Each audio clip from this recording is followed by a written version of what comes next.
Last week, Northern Territory Chief Minister Leah Finocchiaro, a member of the country Liberal Party, said that female prisons should have women only.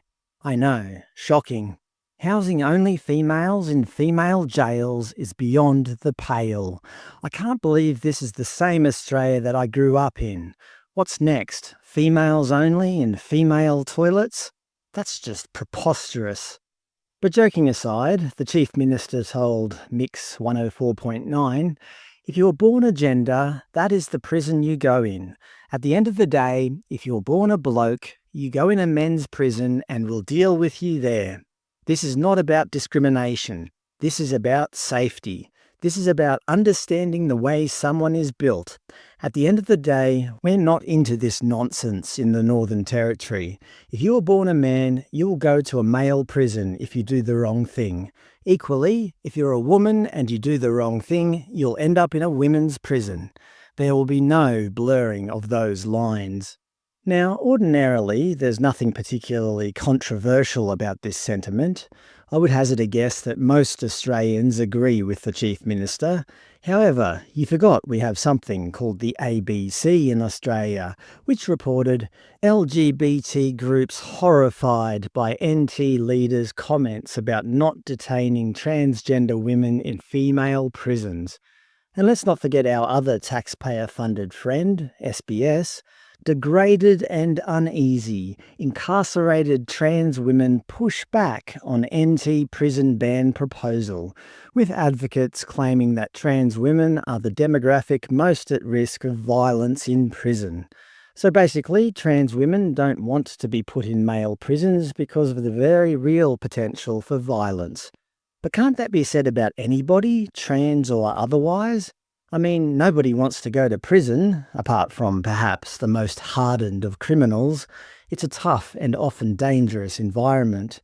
If only there was a way for trans women and anybody else to avoid being placed in male prisons. Here's a novel idea.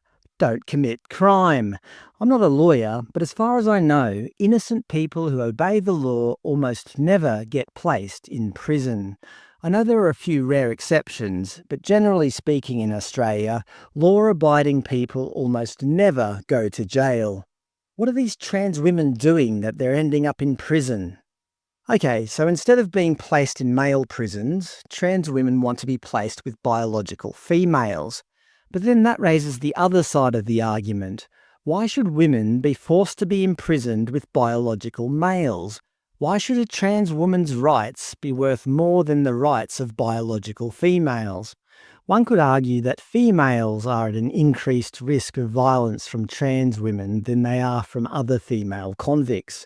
And this isn't speculation. A few weeks ago, The Australian reported, father who sexually abused daughter, 5, held in female prison. Victorian Premier Jacinta Allen is ignoring pleas by women's groups to move the perpetrator, who now identifies as a woman, to a men's prison.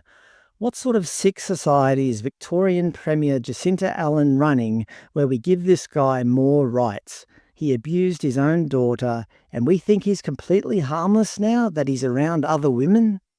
Or what about this one from a week ago, The Advertiser? Alleged assault sparks female prison trans ban. The South Australian government is under growing pressure to ban transgender women from female prisons after revelations a prisoner was allegedly attacked. And just a couple of days ago, from The Australian, a second woman has come forward to reveal her 5 months of hell locked in a cell with South Australia's most notorious transgender prisoner. Okay, I think enough is enough. This shouldn't be happening, and I think more people need to call it out. Chief Minister Finocchiaro did call it out. She said, these types of laws that other states have where they are allowing trans into other gender prisons is actually this ideologically driven law coming from, let's call it out, Labor, state and federal governments running this social engineering agenda. And that couldn't be further from what our government is about. This is just practical common sense.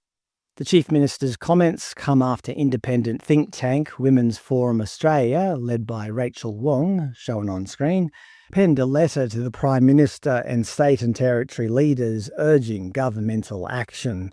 Ms Wong said, "The country Liberal Party's decisive action is a sign the Northern Territory is leading the nation with moral clarity and common sense. Chief Minister Finocchiaro has demonstrated true leadership, swift, principled and courageous." So what do you think? Do trans women belong in female prisons, or has Labor lost its moral compass?